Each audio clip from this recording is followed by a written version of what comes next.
So I got to go to a record show last weekend, and I got to do so with one of my friends in the violin community. Stay tuned to find out all about it.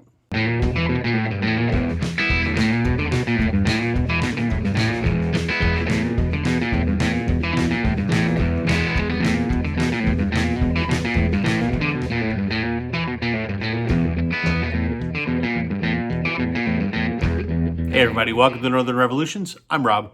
Welcome back if you're returning. Welcome if you're new. Record show last weekend. I wanted to go to the Toronto Record Show 2 weeks ago, but other personal commitments made that not a possibility. So last weekend was the record show in the town where I live in. And so I shot a message over to my good buddy Jeff over at Speaker's Corner, who just lives about 20 minutes down the road in the next city, and said, hey, you want to go to the record show? And he said, absolutely. Jeff and I went to it last year. We went again this year, and it was a lot of fun. Jeff posted a video about it on his channel. I'll leave the link. You can check it out. We had a lot of fun.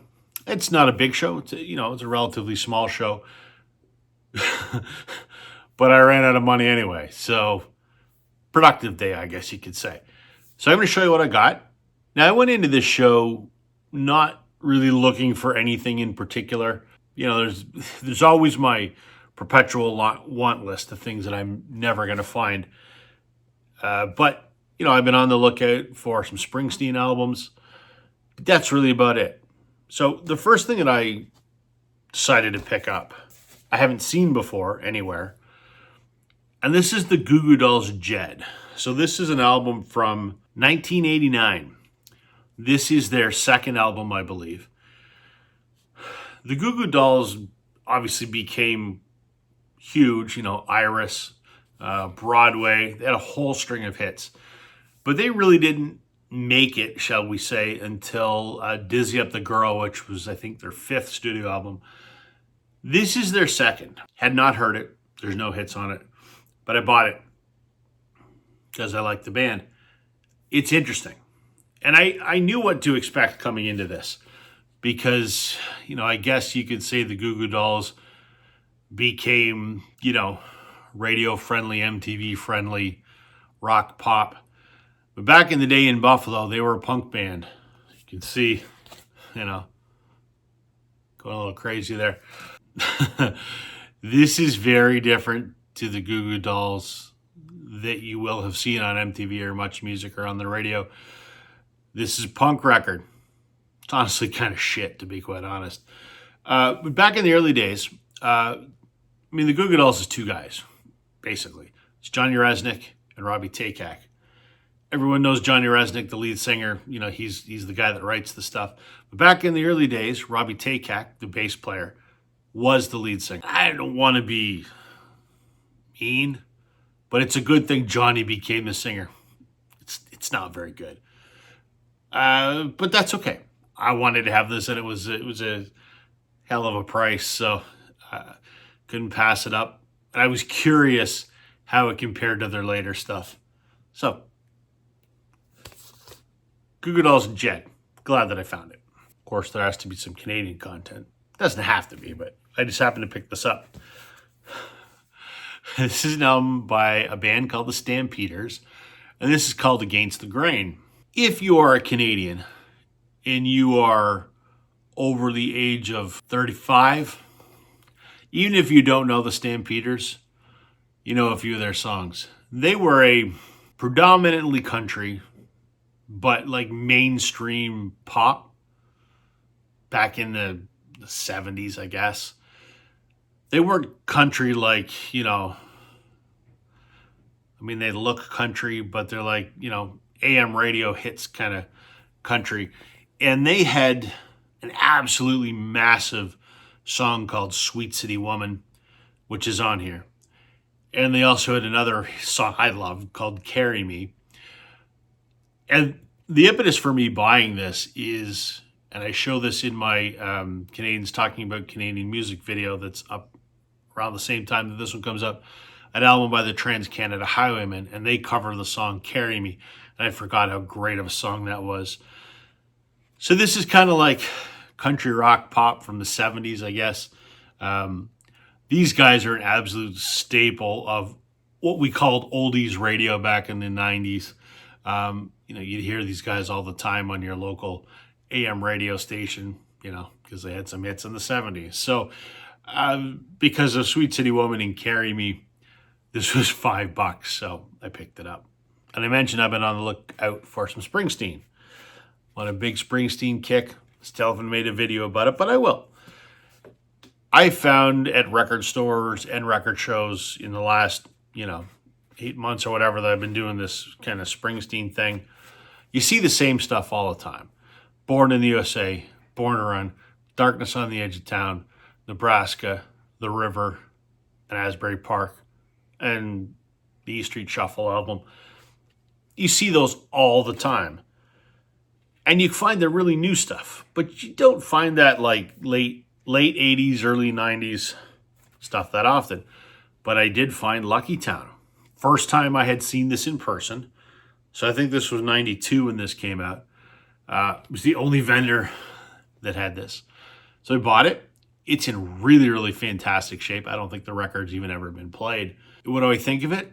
I love it. I love it. Like, I love all those early Springsteen albums. It's as good as, Tunnel of Love and all. I love it. It's great. I mean, it's still too new to me to tell you which songs I like the best, but I like it as much as all the Springsteen I've listened to up to this point. And I sort of started with Nebraska, but basically I started at the beginning and been working my way through. So thrilled to find this, slowly putting the Springsteen collection together, but Lucky Town, love it. Then the last thing, which I picked up, Jeff talked about in his video, I picked him up a copy of this amazing album, Concertos and Serenades by Adam Baldwin. Mine's autographed. His doesn't look like that. Adam Baldwin, one of my absolute top 3 favorite musicians, maybe of all time. I've talked about him a ton. Somebody had a copy of this sealed for a ridiculously cheap price. And I wanted to give Jeff some VCLT because when we'd been together back before Christmas, he had gifted me an ELO album. And I wanted to return the favor, but I wanted it to be something worthwhile. Is this worthwhile? I think it is.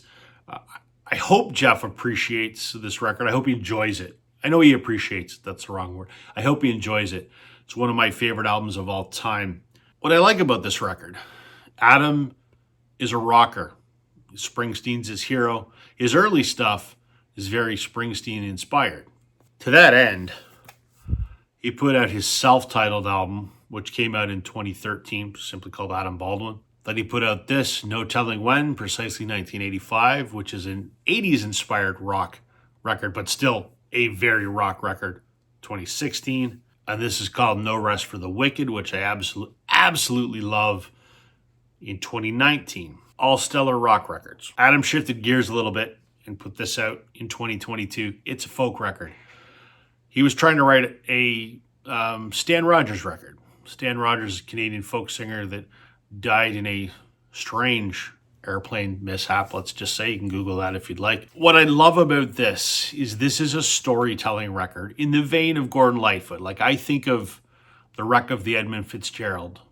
Like, that is such a well-told story in song, and so is this. I have never been to Cape Breton, which is where Adam's from, Halifax, Dartmouth, Nova Scotia. But when I listen to this record, I feel like I have. I can visualize it. He paints sonic pictures that are incredible. I think how this wasn't nominated for a Juno, I have no idea. So, Jeff, for frame of reference, if you want to know, all of these songs are sort of, little portraits of life in Nova Scotia. Some of them are true.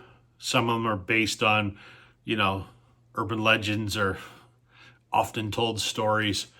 I don't know the roots of all of these songs, but what I can tell you, if you'd like to know, the first song off here called Causeway Road.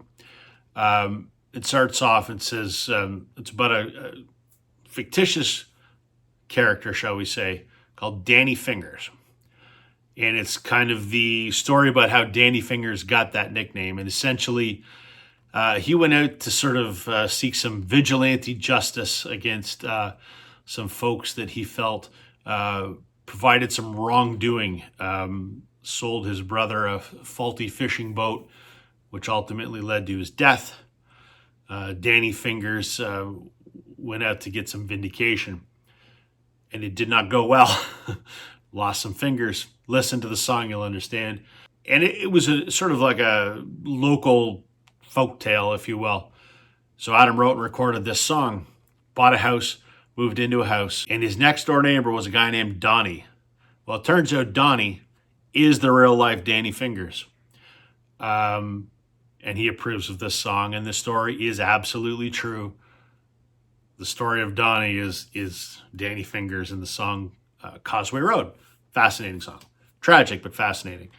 Another song here called Number 2 Colliery.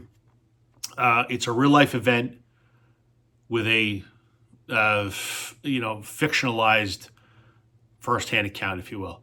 Number 2 Colliery is about a mining disaster, which actually did happen.